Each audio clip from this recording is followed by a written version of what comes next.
Que s'est-il passé sur le marché du NFT le lundi 12 juin 2023? Qu'est-ce qu'il ne fallait surtout pas rater? C'est parti, on y va. Avant ça, n'oublie pas le petit pouce bleu en bas de la vidéo, on s'abonne à la chaîne, on clique sur le lien dans la description pour avoir tout plein d'emails, tout plein de choses, tout plein de trucs très très cool pour tous ceux qui veulent faire des trucs très très bien avec les NFT.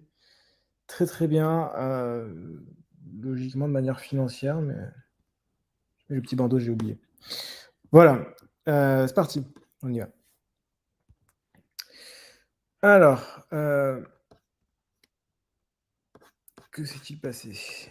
Beaucoup de choses. Marché assez calme hier, rien de fou, mais des petits trucs. Overside, donc Overside avait fait une vente il y a quelque temps de cela avec les pendentifs Gucci que vous pouviez avoir sur vos Koda. Donc du coup, les Koda avaient des petits pendentifs Gucci. Voilà, c'est GG puisque Gucci Gang. Voilà, donc vous aviez des pendentifs Koda, et bien vous allez pouvoir les récupérer. Ça y est. Voilà, vous allez connecter votre wallet directement sur le site et vous allez pouvoir récupérer vos petits pendentifs Gucci. On a donc, ça y est, une lancée entre Louis Vuitton et Gucci qui nous font du phygital, des objets physiques associés à des objets, à des NFT. C'est parti, début du phygital. Fantastique. Voilà. Bon, après, les objets physiques, ça se revend moins bien que les objets virtuels, mais c'est cool. Voilà, donc ça c'était la première nouvelle. Ensuite, ça c'était rigolo, ça je trouve ça intéressant. DeFi Lama a fait un petit tableau récapitulatif de l'ensemble des sociétés de NFT avec combien elles ont gagné et à travers le mint et à travers les royalties. Donc je me suis dit, je vais pas regarder ça avant, comme ça je vais pas me spoiler. Et on va regarder ça après coup. Voilà, donc Yuga Labs est de très très loin le premier. Ah ouais, putain. Yuga Labs est de très loin le premier, 400 millions. Alors 400 millions, en fait, ça me paraît beaucoup. C'est parce que le mint des Bored Ape, ça a dû faire pas grand-chose, en fait, hein. C'est 0,08 fois 10 000, donc ça a dû faire 80 hectares, 800 hectares. 0,08 fois 108, 1000, 80, 800 hectares. 800 hectares des Bored Ape, mais c'est surtout le reste au final. Les mutants Ape, c'était 10 000 à peu près 3 Ethers. Donc là, ouais, là, ça fait beaucoup plus. C'est à peu près 70 millions, 80 millions, 90 millions. Et après, les lands. 10 000 lands à 2 Ethers, un truc comme ça. Donc encore 20 000 Ethers. Et après, il y a encore du... Il doit y en avoir d'autres encore. Il n'y a pas les chiens, il doit y avoir d'autres choses. Donc il y a beaucoup de mint en fait en réalité. VFriends, il y a VFriends 1, VFriends 2, ce qui fait beaucoup. Clonix, Clonix, c'est une seule vente au final. C'est la vente à 3 ou 2 Ethers de l'ensemble. Proof, Moonbirds. Moonbirds et Proof, mais Moonbirds. Azuki. Et au final, c'est après tout. Et World of Women, 35 millions. C'est marrant, World of Women, ça paraît peu à côté du reste. Alors, quand même, 35 millions, c'est monstrueux. Même PXN à 30 millions. Il y aura Camille 2 millions. Non, pas 2 millions, mais il y aura Camille. Si, 2 millions. C'est pas trié. Ah oui, d'accord, c'est trié en total lifetime. Ok, et du coup, en top sur les royalties, on a Memland. Ouais, ce qui est logique. Nakamigo, t'as comme quoi Nakamigo, numéro 3 en royalties.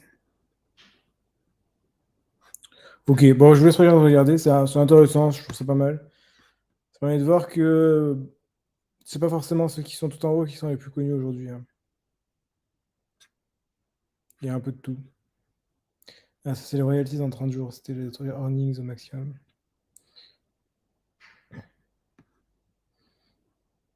Mais ok.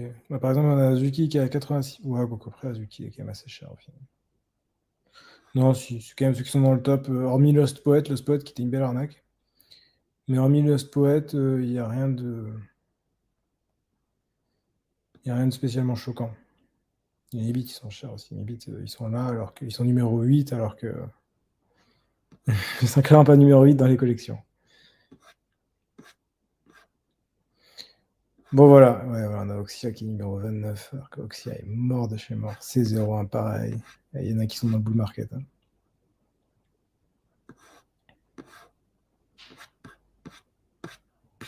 Je suis sûr qu'il y en a qui sont même pas à 1 million et qui doivent être dans le top aujourd'hui.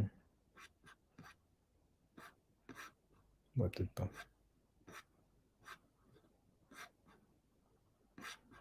Ok, bon, je vais pas rester une éternité là-dessus. Voilà, en tout cas, regardez, c'est intéressant. DeFi Lama, vous tapez, vous avez les liens. Ouais, je suis l'impression qu'il y a pas mal d'erreurs dans tous les cas. Mais c'est intéressant à voir, vous pouvez regarder. Ensuite, Polygon qui a pris très très cher au passage depuis l'annonce de la SEC qui note que Polygon comme un securities. Ils font une mise à jour. Scalabilité illimitée, liquidité unifiée, Polygon 2.0. Voilà. Est-ce que du coup Polygon sera la blockchain des jeux vidéo? Est-ce que Polygon sera la blockchain du Web3 pour les NFT gaming? Peut-être. Peut-être. Voilà, à voir. Dans tous les cas, ils ont pris très cher, hein, je crois, Polygon. Si on regarde le Matic, aussi ils ont pris très cher. Si on regarde Matic, il reste quand même numéro 12, hein, ils sont quand même dans le top, mais voilà. Voilà Polygon même sur les 7 derniers jours, c'est parlant, quoi. Ils étaient à 0,8, ils sont tombés à 0,6. Donc voilà, donc à voir ce qui va se passer. En tous les cas, ils ont pris un peu cher. Il faut une mise à jour. À voir. À voir. En tous les cas, c'est déjà un très gros market cap, hein, 6 milliards de dollars. Voilà. Et enfin, bon, ça j'en parle plus pour les d'émotion. C'est la fin c'est la fin. C'est le début au passage. C'est le début des mints, des premiers NFT qu'on voit sur DRC20, donc sur la blockchain Doge. Vous avez donc ça c'est la société qui est la société principale qui gère la société, fondation, vous appelez ça comme vous voulez, qui gère les mints DRC20 et du coup les NFT, donc du coup qui ont réalisé leur premier Doginals, donc les NFT sur Doge, sachant que pour le coup l'utilité est marquée directement. Alors ok, ils ont marqué l'utilité, mais ils n'ont absolument pas marqué le nombre de mints, ce que je trouve scandaleux.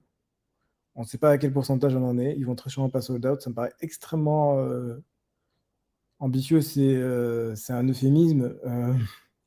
C'est un joli mot. Ça me paraît extrêmement greedy. Les mecs, ils cherchent beaucoup d'argent là, parce que là, c'est 25 $ le mint. 10 000 NFT, ça veut dire 250 000 $ à lever. Ils y vont un peu trop fort. Voilà, sachant que bon, 50% de discount sur la marketplace fees qui n'existe pas encore et dont on ne connaît pas les frais. Ouais. Ouais. Early access pour un marketplace, early access c'est une connerie. Un early access pour une marketplace, il faut qu'il y ait du monde pour que ça puisse s'échanger, pour que justement il puisse y avoir des échanges. Si je donne une early access à une marketplace, il n'y a pas d'intérêt. Et des insights du développement, ouais, on s'en fout un peu. Donc voilà, l'idée est bonne. Après, 10 000 NFT, ouais, non, 10 000. Et ne pas afficher le nombre de mints. C'est moche. C'est moche. Voilà. Et c'est tout pour aujourd'hui. C'était une journée assez calme quand même, globalement hier. Voilà. Ce sera tout. Salut Nicolas. Salut Xuma. Ok. Eh bien écoutez, c'est tout. Écoutez, merci à vous tous d'avoir vu cet épisode. On se retrouve dès demain pour un prochain point quotidien. D'ici là, portez-vous bien, faites de l'argent, que ce soit. Faites de l'argent. J'ai le temps de le dire ça. Et à la prochaine.